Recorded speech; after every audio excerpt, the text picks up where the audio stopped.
Dude, so how many different schools did you go to growing up? Oh, so many. Let me see. I mean, I changed elementary schools. I probably went to 3, 4, 5 elementaries, then 3 middle schools, then 7 high schools, but one of them twice. Dude, that's a lot of different schools. Oh yeah. Would you ever get like popular in one school and then like have to leave or not? Hell no. I was never popular. Actually, that's not true. The only time I was popular was when I moved in with my dad. My brother stayed there because that was his family, his grandmother. Okay. I ended up in a home where I went to the same high school as him, and he was like homecoming king, captain of the force. You know, and it was. So you got to be cool adjacent. Yeah, because it was like, you know, because I mean, yeah, a lot of girls were like, oh, you Titus brother, you know, it was that because he was the coolest. That's cool. Yeah, yeah, that was cool. But I didn't even know how to handle that kind of power because I you know. Family brings joy, childhood destroyed. Hey, it's Tammy's boy. Tammy's boy. Tammy's boy. Hey, it's Tammy's boy. Tammy's Boy Podcast is intended for entertainment purposes only. Jon Carden is not a licensed therapist. He is just a friend. Welcome on into Tammy's Boy, everybody. You know me. I'm your host, John, and my mom thought Valium was a food group. So that's why I do the pod, and we usually ask one simple question and get a whole lot of stories. But first, hear from my producer, Mr. Cole Garrett. Guys, how in the hell are we doing? We got a great episode for you today, and we got a great guest. Before we get started, like always, make sure that you like, comment, and subscribe. The full video is going to be available on YouTube and Spotify. And if you don't like watching it, then it's going to be on all your other podcast listening platforms. In case you don't want to watch it, I think you should. I think it looks pretty good. But that's just me. Guys, give us some love so we can keep doing these and make these bigger and better. That's enough out of me. John, tell the people who we got on the couch today. All right, Tammy's boys and girls. We have one of the most decorated guests so far. I'm excited about it. He's got an amazing podcast called BS with Brian Simpson, and he's got a special on Netflix, live from Mothership. It's Brian Simpson, everybody. It is. We were just in a heated discussion about sports, and now we got to completely switch gears. I mean, was it heated? We pretty much were agreeing. No, we agree on everything, but, you know, anytime you're It was talking about the passionate. Cowboys, Yeah, there's a lot of passion involved with it. anytime you talk about the Cowboys, I'm a Panthers fan. So, like, and I blame my third stepdad for that. Your third stepdad for making you a Panthers fan? Yeah. Well, so you came up and doing the Jake Delhomme. Oh, buddy. Era. Jake Delhomme, Chris Winkie. I remember the Kerry Collins.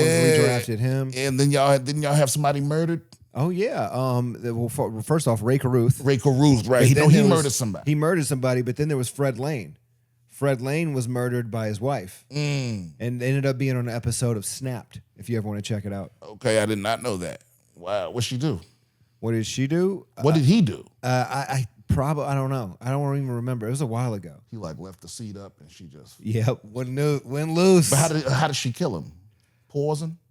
You want to look it up real quick, Colt? Yeah, I'm looking at Fred Duluth, No, Fred Lane. Fred Lane. No, Ray Caruth was the murderer. He's the murderer. He was with Lisa Left Eye Lopez. Ray Caruth was. Was he? Yeah. I thought that was Andre Rison. Did she burn down Andre Rison's house? I thought she burned down Ray Caruth's house. No. She burned down Andre Rison's house with the Oh, bills. okay. Maybe I'm thinking of the wrong person. I'm pretty much I'm pretty sure it was Andre Rison. She burned down this house. I mean, she might have dated Ray Caruth too. Hold on. 380 handgun. Fred Lane's wife killed him with? Yeah, hang on, let me pull it up. Till death do us part. No one knew how true that would be. Hell of a headline, ESPN. He was shot twice by his wife. He awoke in the dead of night to find her standing over him, pointing a 380 handgun at his head. See Yes, this? Goodfellas style.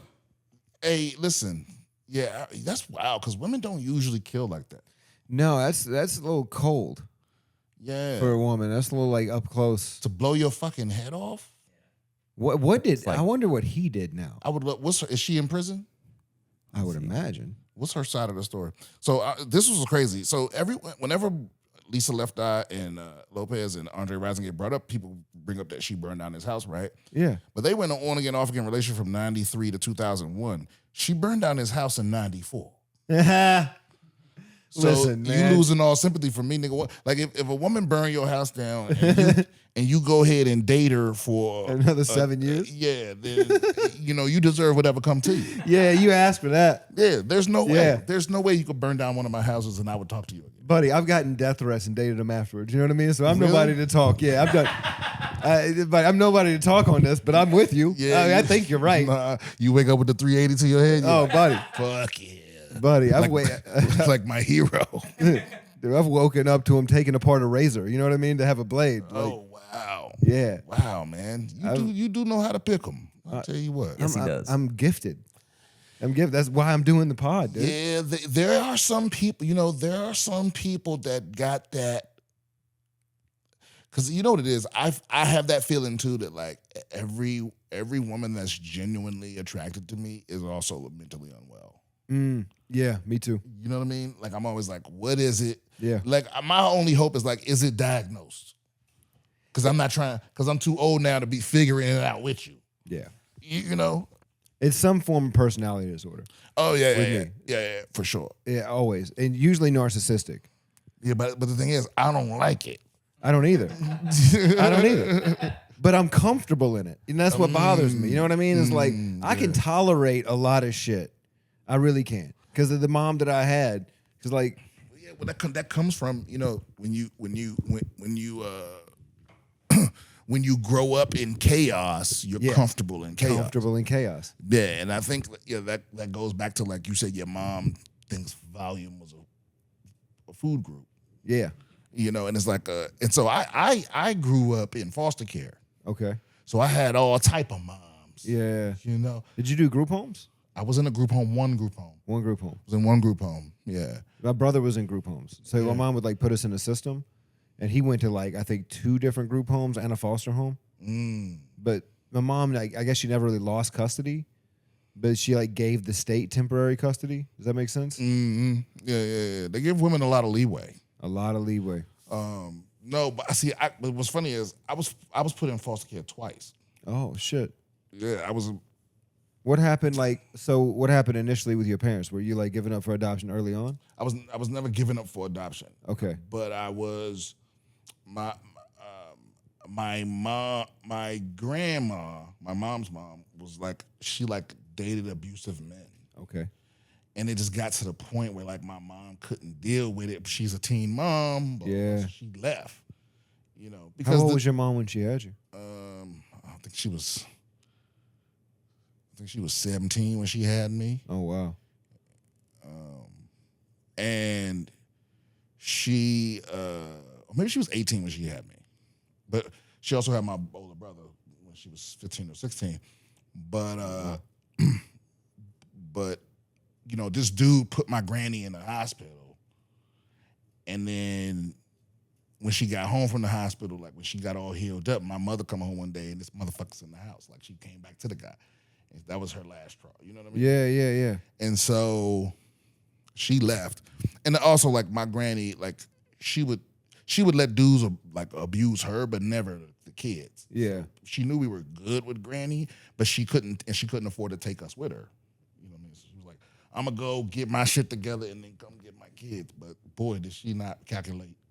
Yeah. Because then it just got to the point where we had an aunt that lived upstairs, and it was a neighbor that was a rivalry, and someone called Department of Child Services and said that we were like home alone because we were latchkey kids. Yeah. Like that's some real fucked up shit to do back then because everybody was a latchkey kid. Everybody was. So if you're gonna call child services and say somebody's kids are home by themselves, I mean that's some real hating ass shit to do, bro. Yeah, because everybody's kids were home alone in that time. Right. Everybody. Like if you lived in the hood, if you lived in poverty, you couldn't afford to be home. No. When your kids got home. You know what I mean? So it's crazy. You want no babysitters in a trailer park? Yeah, it's like, and you live in the same building too, bitch. What you doing? Yeah. I wasn't old enough to remember who that lady was. But anyway, they ended up putting us up upstairs with our aunt who already had kids of her own. So she ended up putting us in foster care with my brother. My brother and I have different dads, and his dad's mom was already a foster parent out in the burbs. You know, we would go over there sometimes. I think they were the only people we knew that lived in the burbs. And so we ended up living with her because they'll put you with your family if they can't, you know. And then my dad, who my granny wasn't allowing to see me, which I'm not even sure how much effort he was making, but she was like, fuck him, period. You know what I mean? Yeah. He came back in the picture of you know, a few years later, and I moved with him. Okay. And that didn't work out. Why didn't that work out?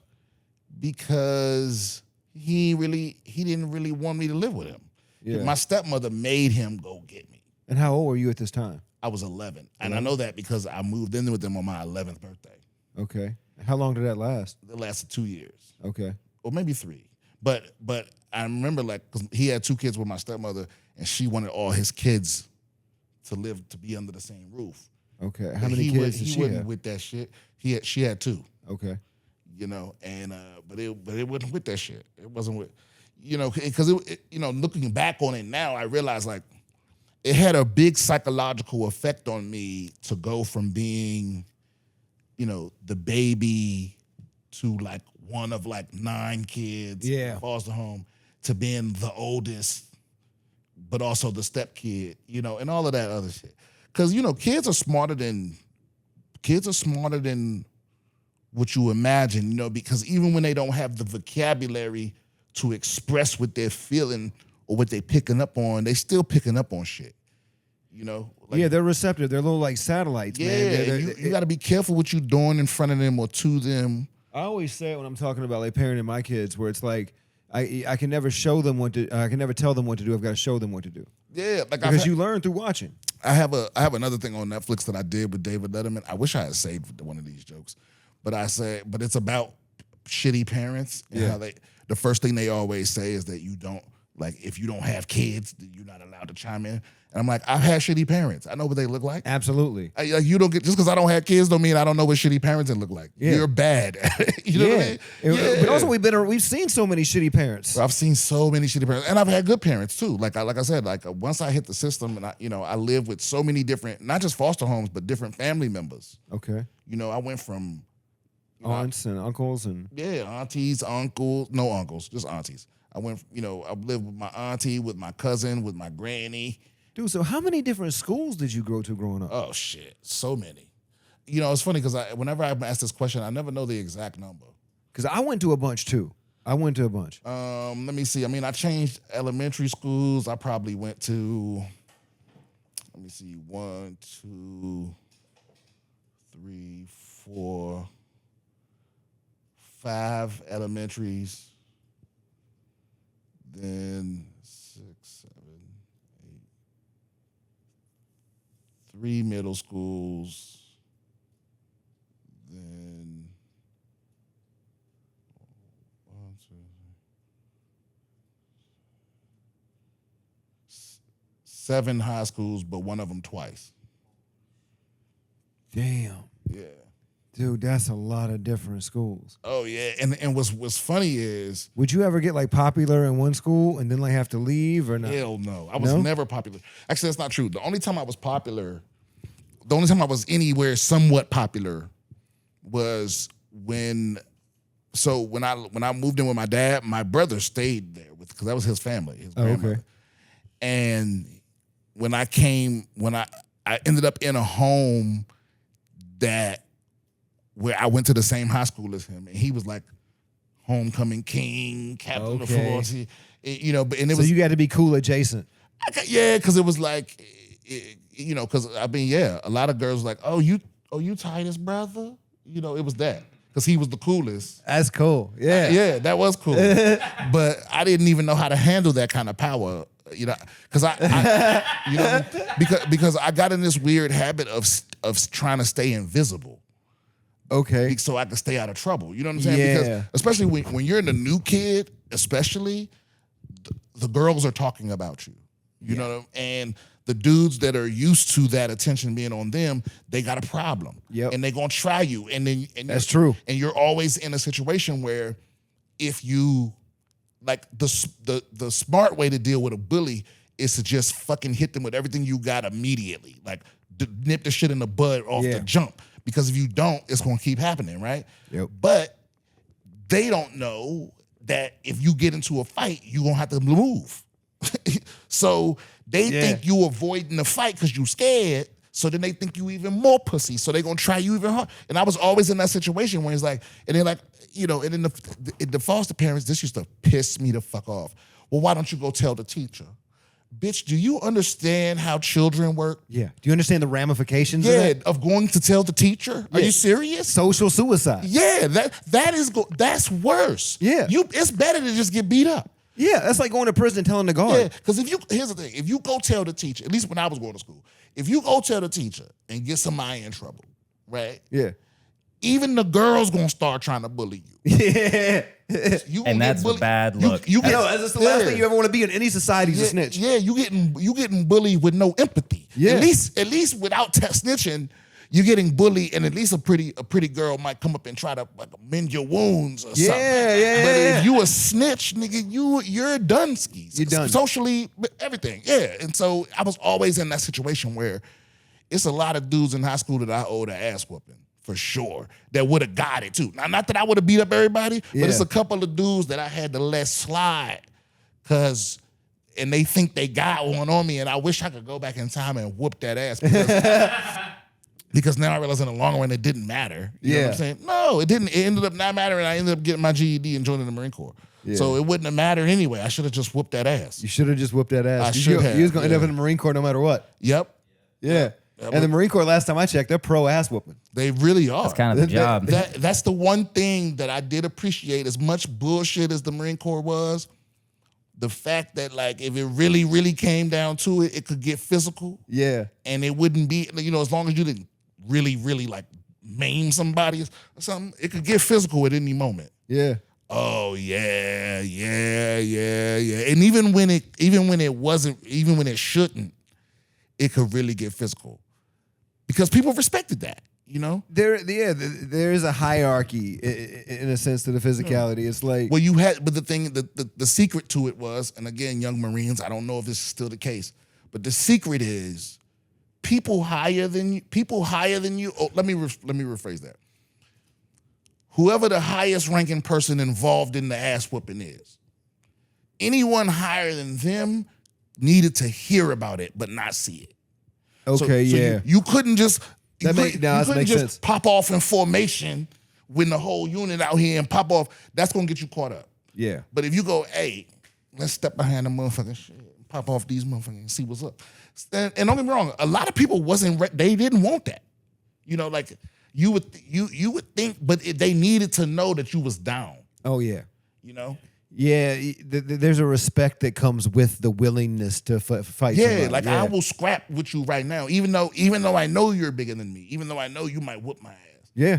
You know, but it's like, anyway, I was just always in them situations because I just, you know, I didn't want to move. I did, especially when I was in a home that I liked and it felt stable, but it was never lasted that long. I never lived outside of that first home. I never lived anywhere for longer than like a year and a half. Damn. You've moved a lot, dude. Yeah. You've moved a lot. And then what's funny is, the irony is, I joined the Marine Corps and I didn't move at all. Where was you at in the Marine Corps? I was in Miramar. Oh, wow, you was in Bahrain. I was in San Diego, Oh, San Diego. Oh, okay. the air base, Miramar. Oh, Myanmar. I was thinking it was Yeah, the country. Yeah, the country. No, I joined the Marine Corps. I ended up getting stationed in Paradise, and then I never went anywhere you were in Cali the whole time. the whole time. I went to 29 Palms for school, Yeah. and then my unit. This is funny. We were talking. I think we were talking about this before, but one of the black Marines in that unit requested mass because of racism. You know, So there was a big deal about it? Well, nobody ever told me exactly what happened. You know, everybody was real hush, and neither did he. That's the other thing that was weird. He got moved to the next platoon over. Every black Marine, when I got there, it was no black people. I was the only one. I was the canary in the coal mine. Oh wow.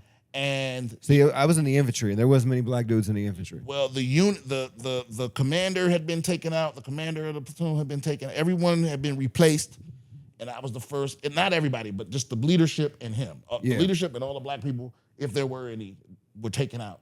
And then and so, you know, in school, in our A school, the highest grade got to pick where they wanted to go, and everybody else got to say where they preferred to go. But you know, the lowest grade people would end up going to the shitty place.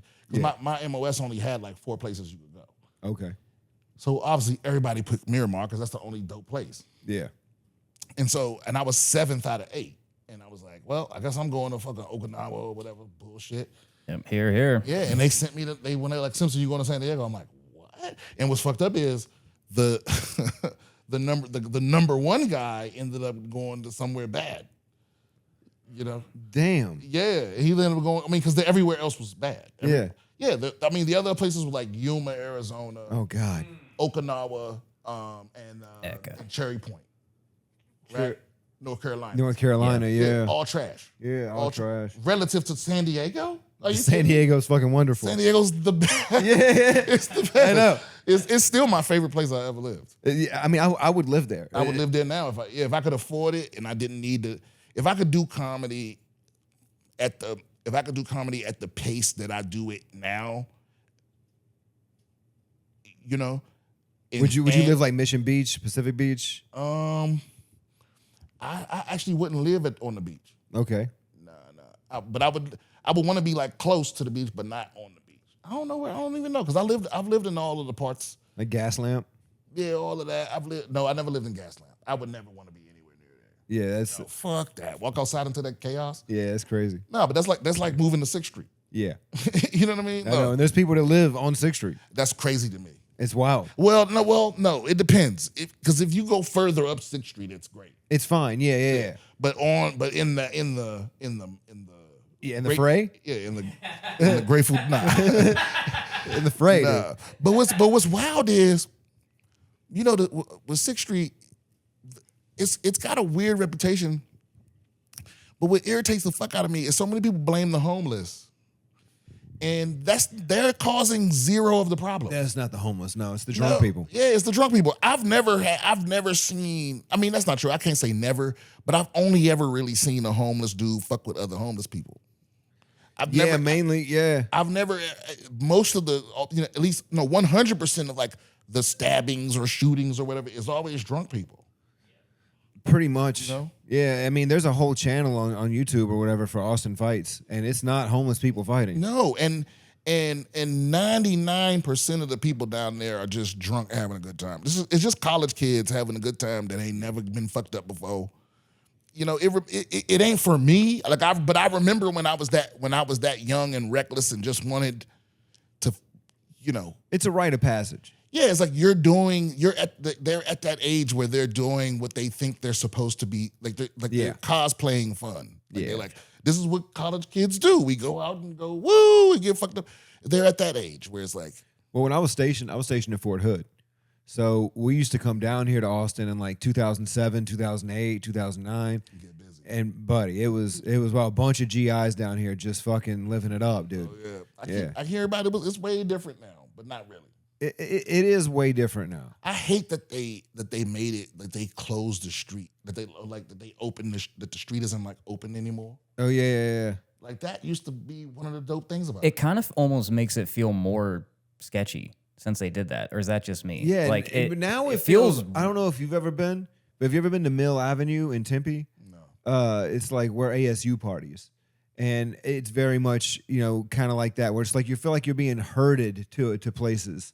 Rather than just like the cops wanted to change it because they were like, basically, most of the problems come from the fact that there's so much space for people to stop and basically like they can make a connection between how long someone stops in the street and and whether or not they're gonna get into some shit.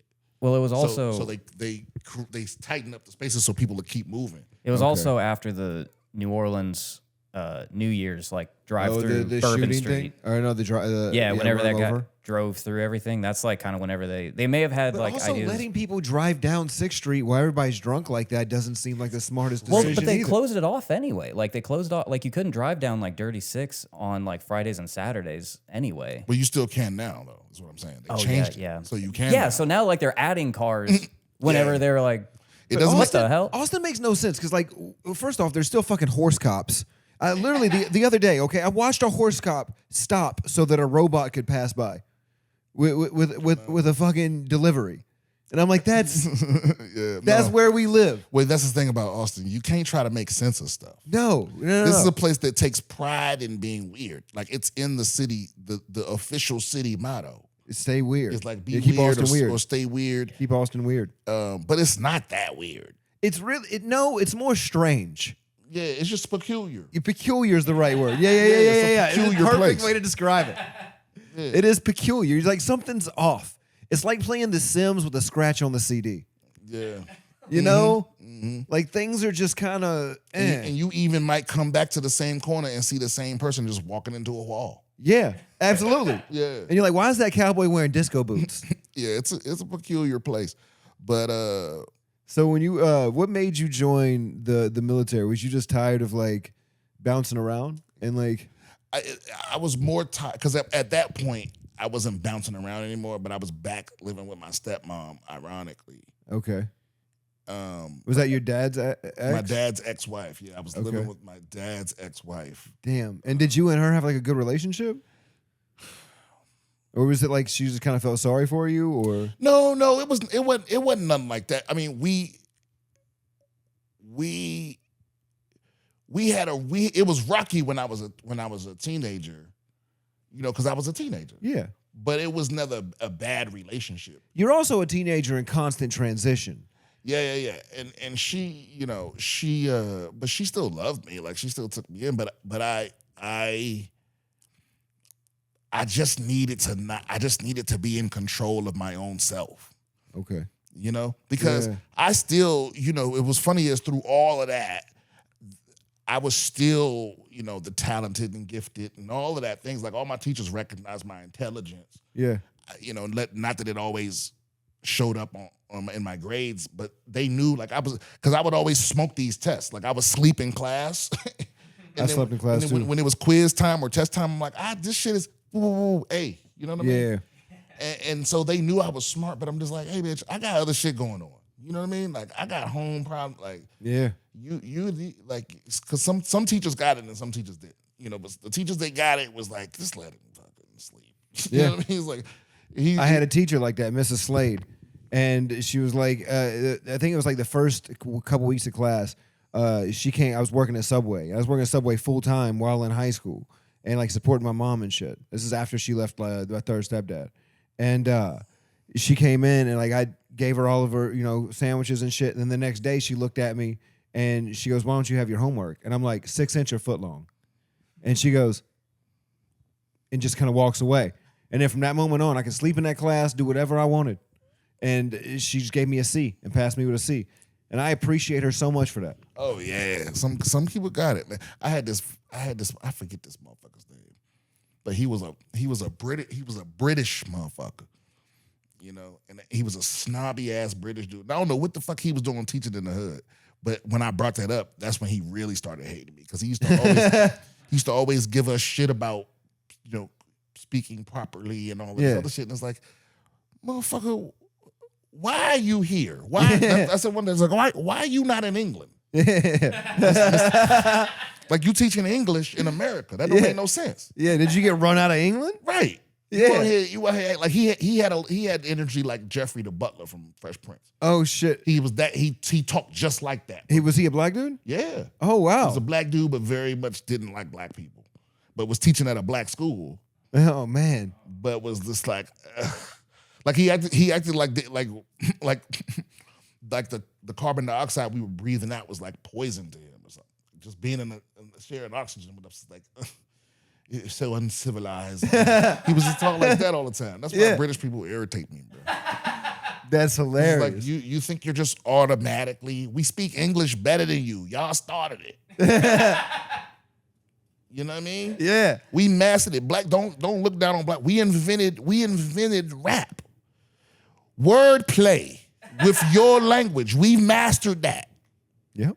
Yeah, you don't get to talk down to us about how we speak English. What the fuck you mean? We mastered English. Yeah, y'all copied us with rap. Y'all do drill now. Y'all actually made rap worse.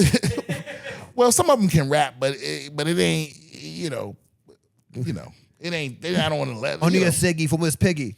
It's because what it is I feel bad because some of the British Jews do be spitting, but I think, listen, to all the British rappers out there, if you want to pop off in America, which some of you don't give a fuck about, which whatever, right? But if that's what you want to do, you have to cut out all the British slang, or at least most of it.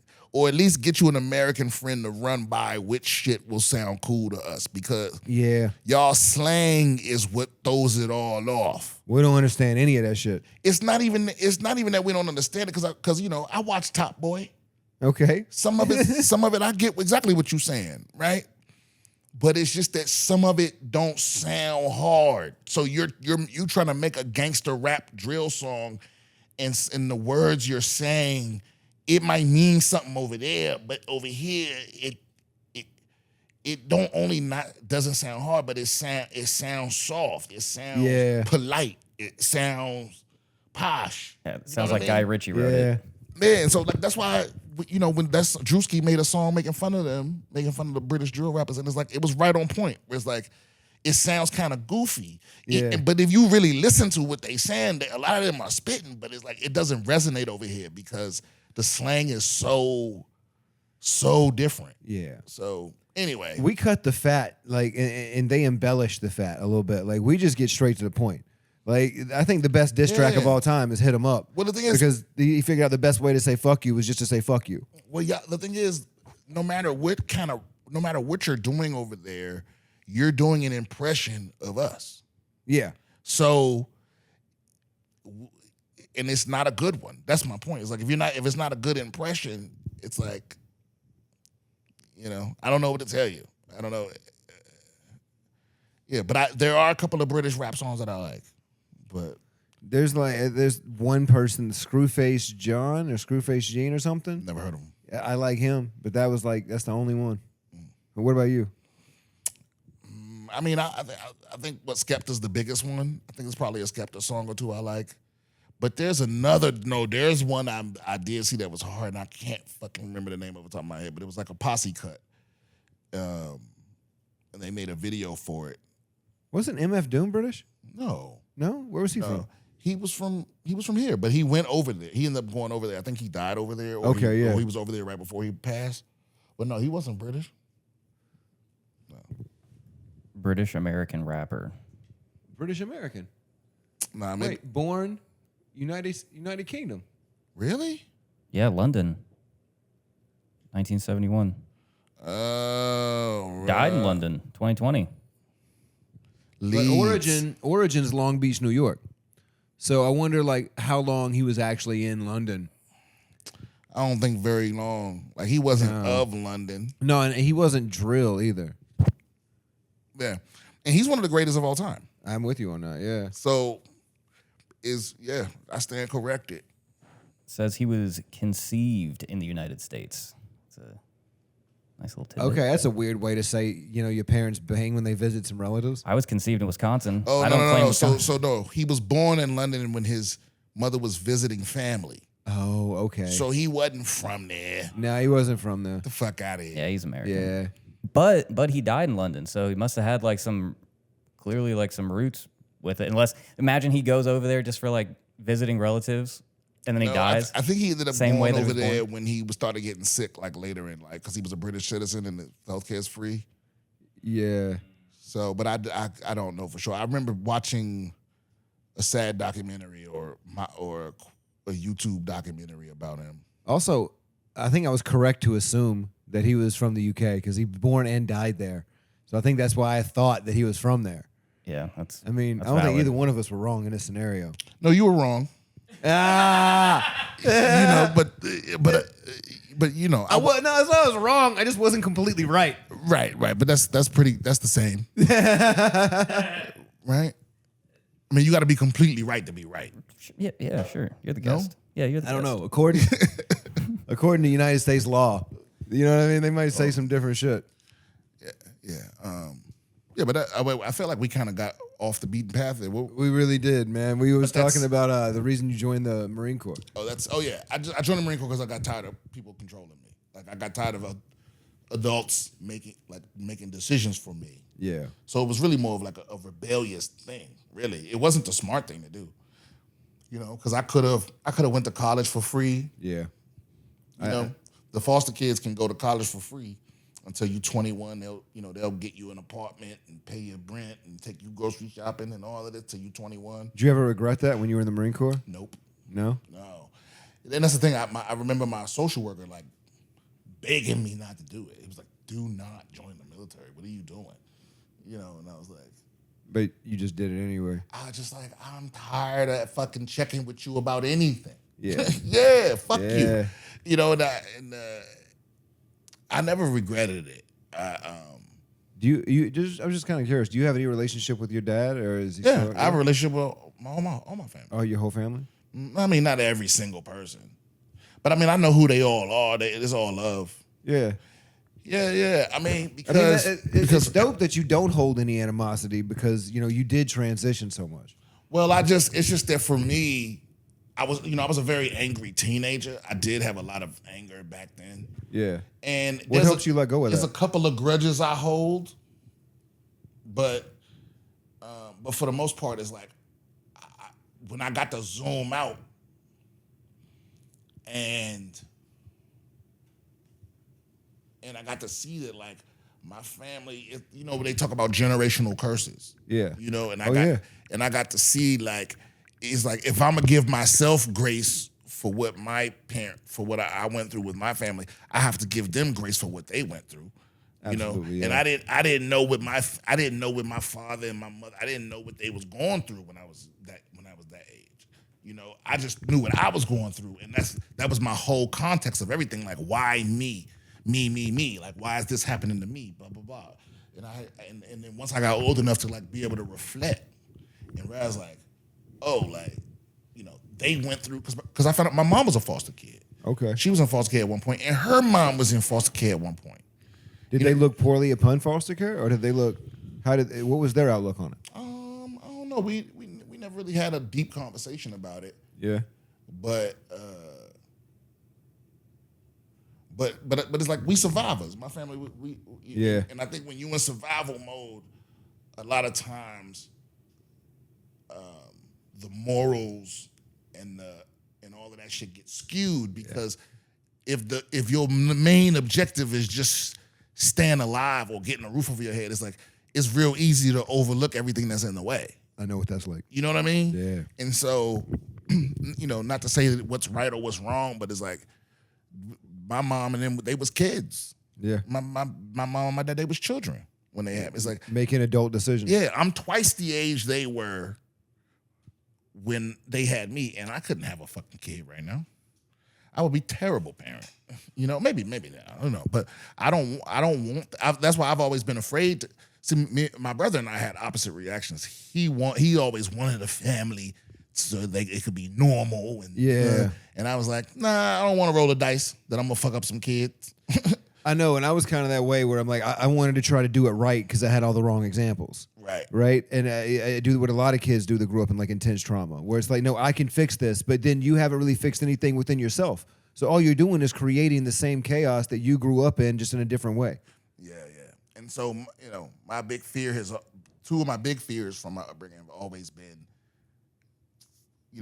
saying or doing something that fucked up a child's brain or fucked with their self-esteem. Yeah. And being trapped in a relationship with somebody I fucking hate or somebody that doesn't like me. Yeah, I mean, it makes the co-parenting thing so hard when you guys don't like each other, man. Because man. I mean, my ex gets on my last nerve, But in the same breath, I know that I understand the important job that she's doing by carrying the brunt of the raising alone. You know what I mean? Like, I do weekends and I do summers. And the school grind, that's on her. So, like, I chip in where I can. I make sure I'm reading all the emails. I'm doing all that stuff. I'm talking to her and all this stuff. But ultimately, she's the one that gets them up for school. She's the one to make sure they does the homework. Right. So there's a certain level of appreciation that no matter what crazy thing that happens, where I found out, my daughter got her ear pierced, or that she ordered a Postmates at fucking 3:30 in the morning to get a Dr. Pepper. I find stuff like that out, and I get mad. But in the same breath, I can only get so mad because I understand that she's doing a huge service by carrying the brunt of the responsibility. And so it's like it's really give and take when it comes with an ex, and it's hard, man. So like the better you can be in a relationship, a $35 Dr. Pepper. Bro, I know. I know, dude. And I got so mad about it. I'm like, they live in the middle of nowhere. Okay, they live in like the middle of nowhere. And my daughter ordered a Dr. Pepper at 3 o'clock in the morning, and a stranger brought it to her and left it on the doorstep. And I'm like, Abby, that's not why I put money in your Apple Wallet. You know what I mean? Like that. This is crazy. Oh, you put money in the Apple Wallet. That's what I do for her. Yeah, when she wants allowance. Oh, okay. First off, it's not even allowance. They hit me up for money all the time. Oh, yeah. You should see the history on my Apple Pay, dude. It's like, bro, it looks like I have a drug problem. Yeah, those are collectors. It's crazy, man. I send all of them money all the time. And but you kind of have to nowadays because like they're always doing something. They're always in extracurriculars. But it's like, baby girl, at least Postmate a 6-pack. I know. You Postmating one Dr. Pepper. I know. It's what grade she in? now she's at 10th. Okay, so they learned. Should she know fractions? Yeah. And percentages? Yeah. Baby girl, you got. But like you said, when you're in survival mode and you need a Dr. Pepper, mortals go wayside. You're not worried about the morality of that Dr. Pepper, how much it costs. You're just worried about that sweet taste of 23 flavors. Well, see, I feel like what would irritate me is that like, so you just wasted like $25, and then you're gonna ask me for that $25 later when you're short $25. Oh, for sure. Right? Yeah, for sure. So I'm directly affected by how you budgeted over there. Also, we're talking about give and take. There is give and take with that too, because that's my kid. My oldest kid is the one that she likes to thrift. So I took her to the Goodwill bins, right? And it's where like they only keep stuff on the shelf so long at Goodwill, and then they dump it into this big bin, and then they wheel it into a warehouse. And you go into the warehouse and you go through all the bins to like look through shit. And it's actually like fun. And so I took my daughter. Hold on, you got a teenage daughter that likes to thrift? Yes. Oh, but you hit the jackpot. It's so awesome. You know what I mean? She can order $25 peppers because she likes to thrift. Right. Okay, this is the same daughter. Yeah. Oh, okay, you gotta let that slide. Dude, I know. Yeah. She got 10 pounds of clothes for $25. Oh man. Oh yeah. You know what I mean? I won. And now my middle child, my daughter, like Mac, man, she's the one. She's got a $4,000 Sephora cart. And, oh my God. And she sends it to me every birthday, and she goes, "Just pick stuff off of here." And I'm like, it's up to $4,000. I don't understand how that store makes so much money. I don't, dude. It is. I wish I would have invested. Because I be walking through, like, you ever walk through a Sephora? Yeah. And it's like, it all look the same. Everything. Everything looks the same. And I'm like, also, where do you get all this knowledge about skincare? Because like I've been going my whole life. TikTok. Yeah. Yeah, it's a bunch of people who their TikTok is just them talking while they putting on their makeup. They're like, it's like, get ready with me. Yeah. And they just like, so I'm using this from this, I'm using this from this. And it's probably all nonsense. People are like, this does this to your skin and this does that to your skin. And then you got to peel it off with this acid. And then you got to soak your face in this. And it's like, I don't know if any of that does anything. And that used to be generational knowledge. Like there was like, you know what I mean? When queens and shit were trying to stay beautiful, there was people that knew that shit. And it was just for them. And nowadays you can get on your TikTok and see fucking 50 examples of things that were like probably like, I wouldn't say sacred, but definitely like unattainable to the common man. Like all these beauty standards that we have today, it's insane, dude. Like the average person lives better than a rich person. Oh, 100 years ago, absolutely. One of the poorest people today probably lives better than. Yeah, but also the richest people today live Oh my way better than the rich people from Yeah, just They didn't have mega yachts and fucking private islands. Bro, no, I saw the other day. So you can track where planes go from their transponders or whatever, right? Yeah. And so like even a big, like a Taylor Swift or Elon Musk or whatever, it's like they own a private jet. You can tell where it goes. You talking about the Taylor Swift flight that was like 35 seconds? No. I saw one the other day. Jeff Bezos and his lady got his and hers private jets. And I was actually watching a video of basically like the mega rich have like they have like a vacation, like a event calendar just for the mega rich. Because think about it, like if you a billionaire, you can't just be around, you can't just go hang out with regular people. If you want to feel regular, you got to go hang out with billionaires. Right? Then there's a bunch of people around that aren't there, just trying to be around you because you got money, right? Yeah. And so they all do shit together. And so, and there's a calendar where like, in this month, there's this thing in the Hamptons, and in this month there's like a yacht meetup in this part of the world, and so they don't all of them don't go to all of it, but they all go to them. Yeah. And so the video was about that, about the rich person social event calendar, but they showed like Jeff Bezos and his girl, or they have separate jets, and how like they would be in.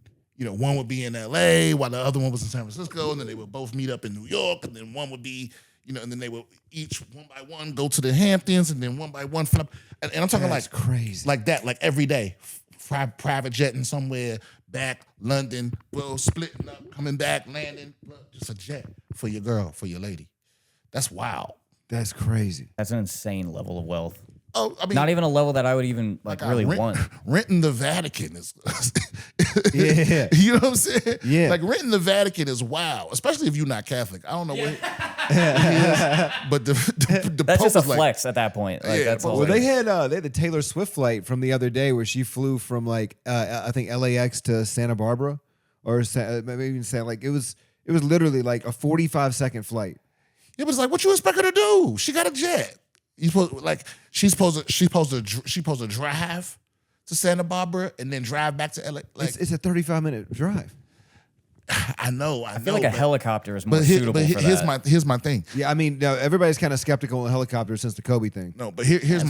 my problem with that, right? Like I said, it's easy for you to talk like that when it's not an option for you. Yeah. You're right. You're right. 100%. You don't know who you would be. Yeah, if I had that. Because most of those people, if Taylor Swift was like, "Yo, you want to fly with me?" Most of them would have got on that motherfucker. I would have got on that plane. Right. Yeah. So it's like, yeah. I mean, look. Also, like, I don't know what it's like to be her. Is it excess? Of course, but it's like it's not something that I get to do. So I don't know. I don't know how convenient. There's a bunch of stuff that I thought I would never do until I had the option to do it. You know what I'm saying? Or because I'm nowhere near what would even remotely qualify as rich, but I am rich adjacent. Like I'm around rich people. I've eaten one of the most expensive meals of my life because of you. Really? Yeah. Where we eat? We're in Vegas. Oh, at Bazaar. Bazaar. Meat? Oh yeah. Yeah, That was amazing. Bazaar Meats is great. I said, yeah. Yeah. And like I said, that's some shit I never thought I would do. Like spend that kind of money on a meal. Yeah, that was wild. Yeah, but then it's like, the first time because that's the trap, right? Yeah. You go. Who needs $150,000 vehicle, and then you ride in one. And you're like, This is nice. This is nice. This is real. I know. Yeah. I know. So it's like you're like, who needs to be in Santa Barbara in 35 seconds? Yeah. I don't know, guys. Because if I could snap my fingers and be in Santa Barbara, maybe I would. Maybe, Yeah. Right. I'm with you on that. 'Cause I'm rich adjacent too, because I'm not a famous comic, but all of my friends are way more famous than me. Right. And so I'm around it all the time. And they making moves, and it's like, hey, I don't know. I don't know what, because like I said, who am I to say what's a waste? Right? Yeah, It's like absolutely. we were talking about this before the pod started, but it's like the people mad at the people going to Saudi Arabia. It's like, you don't know what the fuck they got going on. You talking about they don't need the money? How you know that? Saudi money spends just like American money. I don't know if you know Yeah, that. and like I said, you don't know who people taking care of. You don't Yep. know what that budget is. You don't know who they owe, how much debt they in, what is going on, who threatened them. None of that. You just being self-righteous, and it's like, if all things being equal is performing for a murderous regime on the not good side of good and evil, sure. Right? But you also don't know why people are doing it. So you're just being, you don't know people's circumstances. You're trying to be like judgmental, and it's like when there's nothing at stake for you. Yeah. Yeah, you didn't give something up. And- like the people that gave something up, I'll hear you out. The people that was offered to go that didn't go, that's one thing. But there's people talking. It's like I have yet to see you give up something that, like, I've have yet to see your courage cost you anything. That's when I believe you. When you're actually giving up something yourself, like, your judgments don't mean anything to me. I'll ask you this. No, I was not offered to go to Riyadh. No. I was going to ask you this. If with that in that same vein, do you think if Charlie Kirk knew that he was going to get shot like that he would have carried the same tune throughout his life? That he would have said the same stuff, stood on the same principles, and done all the same things if he had the knowledge that was going to be his conclusion? I think it depends on how specific the information was he got. Okay. You know what I mean? If I think maybe, and this is me knowing nothing about him at all. Yeah. Yeah, because I have this thing where, like, I don't pay attention to shit that I don't like. I've stopped doing that. So it's like, I recognize him just from seeing little clips, before all of this, and I would just be like, don't show me this. You know what I mean? Like, yeah. Well, he died for his beliefs, but not like knowingly. Because you're saying, like, if you're not willing to die for your beliefs, or not in some sense of martyrdom, but like, in some sense of sacrifice. If you're not willing to sacrifice something great for this belief, then do you really believe? And he did. Well, I think if you told him you're gonna die if you keep talking like this, he would have kept talking like that. Yeah. But if you'd have said, hey, you're gonna die on this day in this way, if you keep talking like that, I don't know. Maybe he'd have kept talking like that right up to the day before. You know what I mean? Because he said it was going to happen Wednesday. It's Tuesday. It's time to shut the fuck up. Right. Who knows, man? Because I don't know. I don't know. Yeah, it's impossible to know, but like it makes you wonder. Right? It makes you wonder because I completely agree with you. If you're not willing to sacrifice something great for what you believe, then what do you believe? Well, what I'm saying is, what I'm actually saying is, if you're not willing to sacrifice stuff for what you believe, but you expect other people to sacrifice stuff for what you believe. Okay, that's my problem with you. I get it. Yeah, is you're saying how it would be like if we found out that Netflix the CEO of Netflix was something deplorable. Well, dude, the CEO of Jimmy John's 100 Lions. I still fucking ate sandwiches. No, but I mean, and you worked your whole life, and your Netflix special come out next week. Yeah, I know. Right, what you mean. And then other people start going, how could you? Yeah. Still do it? It's like, what do you mean? I got a family. Yeah. This is the dream. I can't afford to not do it. Right? It's like, what do you? So my point is, like, the people that expect other people to give up stuff, I need to know that you would do the same before I could take you serious. Right? That you actually have the courage of your convictions. Otherwise, you're just being judgmental from a distance. And I'm sure that at one point there was people in your life that wanted you probably to disown certain friends because of certain opinions and certain things that were said. No, remember when the Colin Kaepernick thing went down and we were supposed to be boycotting the football? Yeah. And it's like, but most of the calls to boycott the NFL came from people that didn't watch football anyway.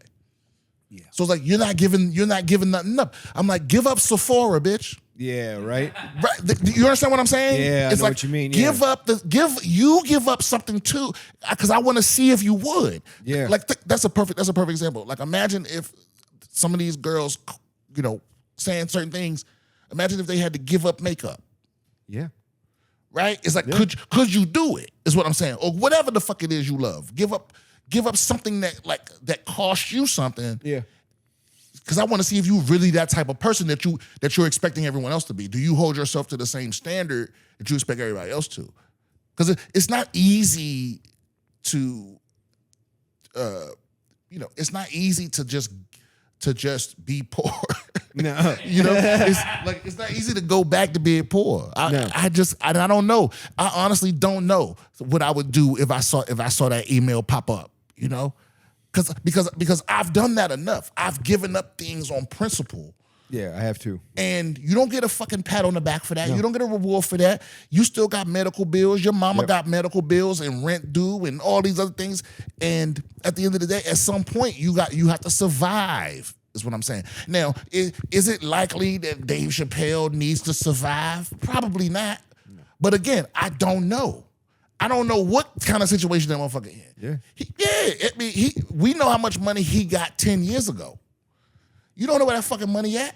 It's true. He might be in debt to some mob boss, or he might be bleeding monies in some bad investments, or whatever the fuck. I don't know. Look at Michael Jordan. At one point, apparently it was rumored that Michael Jordan owed like 40 or 50 million to some creditor or like. Yeah, it's not uncommon. Because that's the other thing I've learned from being in this rich adjacent is once you start getting that kind of money, you literally are swarmed by entities trying to take it all. Yeah. Trying to charge you for this and charge you for that and handle this and manage that and slowly just siphoning off here, there, here, there. And then before you know it, you don't even feel like you got any motherfucking money. Yeah. Once you get the wrong amount of those things happening or the wrong amount of those people around you, it's almost like you're back on this. You're on a bigger hamster wheel that takes more energy to push. Yeah. And some people are trapped in that motherfucker. The smartest people get money and dip out. I mean, yeah, whose career I always admired is the Honey I Shrunk the Kids. Rick Moranis. He's one of my biggest heroes. Rick How many Moranis times have I said it on this podcast? Rick Moranis got the bag, got out. Yeah. But also it was because here's the thing I love most about it, and to tie it back to parenting, is one of the reasons he did it was because his wife got sick, and he wanted to spend as much time. He basically became a stay-at-home dad, and it was just like raising the kids and taking care of the kids. That's one of the main reasons they left the spotlight. And like you said, if you're going to believe something, it takes great sacrifice, right? Mm-hmm. And that's the way I always looked at it. I look up to him, and my favorite thing about him was that he walked away from everything just to be the person that his kids needed him to be. That's fucking... Yeah. I mean, would he stop at Honey, I Shrunk the Kids too? It was Honey, I Blew Up the Kid. No, hold on. Honey, We Shrunk Ourselves. That was the last one, the third one. Okay, yeah. And then we ain't heard from that motherfucker since 94? Nope. 95? And apparently he's about to, I guess, make a small comeback. They're talking about him being in something. When Edgar Wright was supposed to direct Ant-Man, he had a part in there where when they shrink at the fight scene at the train, and that Rick Moranis was the conductor on Thomas the Tank Engine on the train. Oh, that's funny. Yeah, so he wanted that in there, but the studio was like, "Nah, we're not doing that." Why? It's Disney, man, and they don't want to. You know what I mean? No, it's Disney. They don't. Well, what does that? What do you mean by that? Disney's gonna lordship over certain projects. Like they wouldn't want to put that in that project because it skews up the universe or whatever it may be. Because then at that point, Honey, I Shrunk Ourselves or Honey, I Shrunk the Kid is now canon, and they don't own that. They do own that, but it also becomes canon within the Marvel universe. Okay. You think they care that much about canon? Buddy, I think they really do. Okay, yeah. They're going to have a bunch of... they wiped out all the Star Wars canon in the books, which pisses me off to this day, and then decided to not use Grand Admiral Thrawn until people were mad about it for 10 years, and then they just threw him in the cartoon. But whatever. It's this wildly specific point I have about Star Wars, but whatever. Yeah. Yeah, Grand Admiral Thrawn was the best part of Star Wars, and they just was like, that didn't happen. Because George Lucas was a whore, a licensing whore, because he was smart enough to make it so the studio got whatever they got, but he got the licensing, and so that's how he made all his money. Yeah. And so he's a billionaire. Yeah, anybody that wanted to make a toy or write a book, he was like, yep. And so there were hundreds of Star Wars books and toys and everything out there. And, a lot of it was trash, but a lot of it was great. Yeah. Like everything Timothy Zahn wrote was great. And Timothy Zahn wrote Thrawn. And the Thrawn trilogy is the best part of Star Wars to me. That's dope. It picks up right after the original trilogy is over and like they've won the war.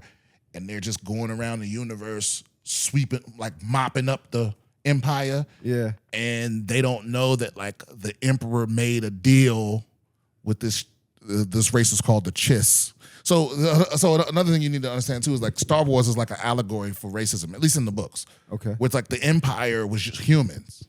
Okay. And they wanted to lord over non-humans, and they wanted humans to rule the Yeah. And so for Grand Admiral Thrawn being a Chiss, for the Emperor to make a deal with him and for him to be a Grand Admiral was insane. There was no other non-human that was anything, Admiral nothing. So, but Thrawn was so motherfucking clever that like basically they went to some planet to capture him, and he fucked them up so bad they thought they was up against a whole division and it was just him. And when they finally decided to give up and get on their ship and get the fuck out, he was already on their ship sitting in the jail cell, like, take me to the Emperor. Damn. Straight up, yeah. And when he got there, the Emperor was like, wait, so you fucked everybody up? Yep. You know what I mean? Yeah. Because he didn't have no powers. That's what was dope about him. He ain't had no powers. He was just the cleverest. Yeah. He was so clever, like he could study your art, your race's art. He would study their art on his way to the battle. And he would learn like what you're afraid of, what you respond to, all those other things. And he would already have a grand strategy, but by the time he got there on how to defeat your people. Damn. And so he was so clever that like basically, if he was there, he was going to win. If he couldn't win, he wasn't going to be there. If you saw him, he was already 10 steps ahead of you. So there was a dude like that in real life? Oh yeah, Leo Majors from the Canadian Army during World War II. Have you ever heard that story? No. I don't know that. I never heard that name ever. Oh, bro, it is. Colt, you want to do me a favor? Go finish the story. gotcha. What you were saying? Sorry, I mean. Oh, there's no story. I would just go on and on and on. On that track, I just have to say one thing. Like, why wasn't that the plot of the sequels? Like 7 through 9? That's what I'm saying. Like, Yeah. What? because they wanted to give Ridley Scott. Before we move on to that, what is your take on those? So you have to know the rest. Is like, Thrawn basically Thrawn made a deal with the Emperor that like, I will help you strategically if you help, because Thrawn had gotten kicked off his own planet because his people didn't believe in preemptive strikes, but he knew, because he was so fucking clever, he knew that it was a neighboring race that was gonna fuck them up if they didn't do something, and he preemptively struck them without the approval of his people, so he got banished to this other planet. Oh shit! And so Thrawn made a deal with the Emperor that like, hey, when the time comes, you help me defeat these people, and in the meantime, I'll swear allegiance to you. And so the good guys won and damn near wiped up the Empire, but they didn't know that Grand Admiral Thrawn was sitting way the fuck out on the outer edge of space with his own little fleet, a little tiny fleet, and he was about to come back in and mop shit up. Like every time, he had a smaller, he didn't have as big of units, other shit, but he was whooping their ass every time they ran into him. He was whooping their ass, and to the point where I ain't gonna spoil it for you if you ever want to read it, but to me, he's the best villain in Star Wars and the least utilized. And I have no idea why Disney did, because when Disney first took over, the first thing they did was go, none of the books count. Like none of the books are canon. Only the books that are made from now on are canon. So none of that Thrawn shit don't matter. And I'm sure, I've been one of them, but it's been a small contingent of Star Wars fans. Not that I'm not that big of a Star Wars fan. I'm more of a Grand Admiral Thrawn fan than a Star Wars fan. I'm noticing. Yeah, but shit. Petitioning for them to use him. You know what I'm saying? Yeah. All these people, because they fucked up the Infinity shit. I was trying to tell this to Rogan, but he's not in the comic books. but the original in the comic books, they go hard. I don't know if you ever watch if you read any of it, but in the comic books, get real motherfucking dark. That shit ain't for kids. No. And the original reason Thanos was trying to collect the stones was because when he was a little kid and he was ostracized from his community because he was ugly, because he was a half of a different species, the only person that was his friend was Lady Death. And he fell in love with her. He was trying to get out the friend zone with Lady Death. And he would kill people and she would just be unimpressed. And so he was like, I'm going to fucking get all these Infinity Stones and I'm going to kill half of everybody and then she'll love that shit. You know what I mean? Yeah. And that was his whole motivation, was just trying to kill enough people so the Lady Death would love him. Would love him, yeah.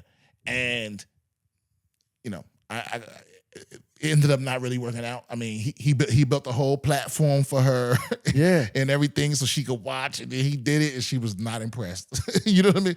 And so he went on the rampage, and it took every hero in the galaxy or universe to try to stop him. You know. And anyway, my point is, the comic book story was way better. Like his motivation was better than him. Like them trying to make Thanos like this understandable guy where it's like, he kind of had a point. No, the fuck he didn't have a point. He was evil. Why can't people just be evil? Why we gotta have a backstory? Why they gotta have a reason? They fucked Civil War up too in a lot of ways. Like Civil War, the comic was great. Like it was great. Yeah. And there's this beautiful scene where Peter Parker is he's the only one that really has a secret identity. Everybody kind of knows who Bruce Banner is. Everybody knows who, Steve Rogers is. Nobody really knows Peter Parker. He's one of the few. So he goes over to Iron Man, right? And he signs with the registry, and they out him as Peter Parker. And then he comes back to Captain America, and he's trying to go back with his side, and he gets down on his knees, and Captain America gives one of the most epic fucking speeches of all time. And it's like even when the mob is telling you to do something, or the whole world is telling you that what you know is right is wrong, it's your job to plant yourself like a tree next to the river of truth and say, no, you move. One of the most bone-chilling speeches I've ever heard. Yeah. And then when they did it in Civil War, they did it where the girl's giving the eulogy for Agent Carter, and she says that in the eulogy. And I'm like, that was in the Civil War, that was this fucking dope moment where like fucking... Because in the comics, Captain America's a little more... radical. Yeah, he's a little less honky-dory. Yeah, he's a little hard, man. Like in the movies, he's basically a Mormon. Yeah, in the movies he's a Mormon. Yep. And in the books, he's a regular Christian. Yeah, he's like a 1940s Christian. You know what I mean? Right. Yeah. And so they, I get it. Also, dude, there's a bunch of fucking cool stories they could have told. Remember when Captain America went evil? Yeah, Hydra. Yeah. I wished, where is that? I know.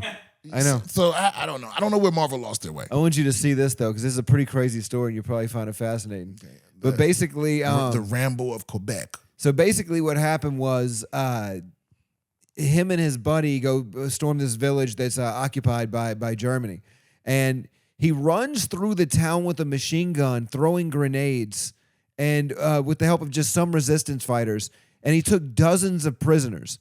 So basically this one dude and a couple people took an entire fucking German regiment prisoner by like pretending that he was like 30 or 40 dudes. And he was Canadian. But actually, he was born in Massachusetts, so that explains a lot. You know what I mean? I do remember vaguely hearing about this guy. And it's one of the craziest stories. But then, hold on. Can we scroll back up? Click on that picture. Look at how crispy the uniform is. Though. Oh, buddy, that's a crispy uniform. How crispy the motherfucking uniform is. Oh, it's like, so crispy. Back then, yeah. That's a real American hero right there. Well within regs. Running through machine gun grenades. Yeah. I like shit like this. So what's his name? Leo Majors. Leo. What does it say at the bottom of the picture? Oh, Leo Majors is on the right. Yeah. He's not even in uniform. But he's missing an eye. He's got so much drip, man. He doesn't need a uniform. Look at that. Yeah, the drip. were like, the, "Hey, man." the drip is crazy. He wanted to make sure you see the socks and the shoes. And the cane. Look at that cane, dude. Yeah, Got that extreme low fade. That's too. that Lucius Malfoy cane. no, I don't think that's a cane. I think they're on No, swings. they're on swings. Oh, They're just they're on hanging swings? out. Oh, yeah, you're right. Yeah, but that would be a dope cane though. It would be a dope cane. The chain cane. Chain cane? So that's why I joined the Marine Corps. Oh, man. So we always close this up with a... I have one thing. So one question that we always ask everybody is, who raised you? So with your crazy bouncing around all over the place, who would you, if you had to answer, how would you answer that? Like, who raised you? State of Maryland. Yeah. Yeah. Pretty much. I mean, maybe that's not even accurate either, because that's what's always weird too, is when I say Maryland, people think Baltimore, which is a completely different place. It's more D.C. than Baltimore, but it's basically PG County, Maryland, in D.C., that area, you know. But I think the state of Maryland is a cool answer. Yeah. I get that. Probably, yeah, for sure. Yeah. Everybody, the village raised me. You know? I get that. We always close this up with if you had one piece of parenting advice to give to someone based on your childhood and like what you went through, all the things you overcame, what piece of advice would you give to another parent?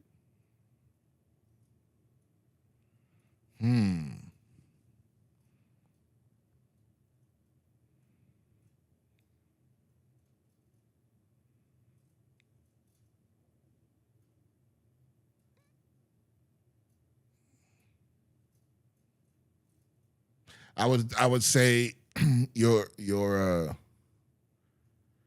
kids learn what love is from you, both how to accept it and not just what it is, but how to accept it and receive it. So, you know, like almost similar to what you said earlier, where the kids do what they see more than what they say. You know what I mean? And so, no, that's been said. You know what? I would say that like you have to be very careful about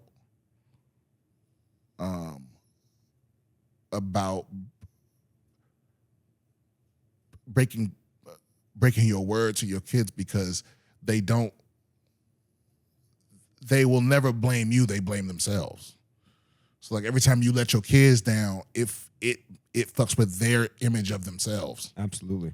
You know what I mean? So you can't just keep being disappointing and saying sorry, and you know it ties into that other part of it where it's like, because then they learn that that's what love is. Love is not being able to depend on somebody, and as long as they say sorry, and they can just keep hurting you. So it's like it's all of that. It's like keep your promises. Yeah. Keep your word. Yeah, keep your word. Your word That's is really your good. bond. I love that. Yeah, that's great. Well, Tammy's boys and girls, this has been another fun-filled episode. Let them know where they can, your socials and all that stuff. Yep, I'm BS comedian on everything except TikTok. I'm Brian Simpson Comedy. And then I'm Brian Simpson comedy.com is where you can find all my tour dates and stuff like that. BS with Brian Simpson is the podcast. And BSwithBrianSimpson@gmail.com is where you can email the podcast, where I give advice and that sort of thing. Or send me articles you want me to talk about. Cool. Oh yeah. All right. Well, thank you guys for coming in. Keep doing the thing you're doing by liking, subscribing, and sharing. And we'll keep doing the thing we're doing by trying to make this the best podcast in the whole damn world. Thank you guys for coming. This has been Tammy's Boy. I've been John. Each family brings joy. It's a childhood destroyed. Hey, it's Tammy's boy. Is your mama alive? Did your daddy make you cry?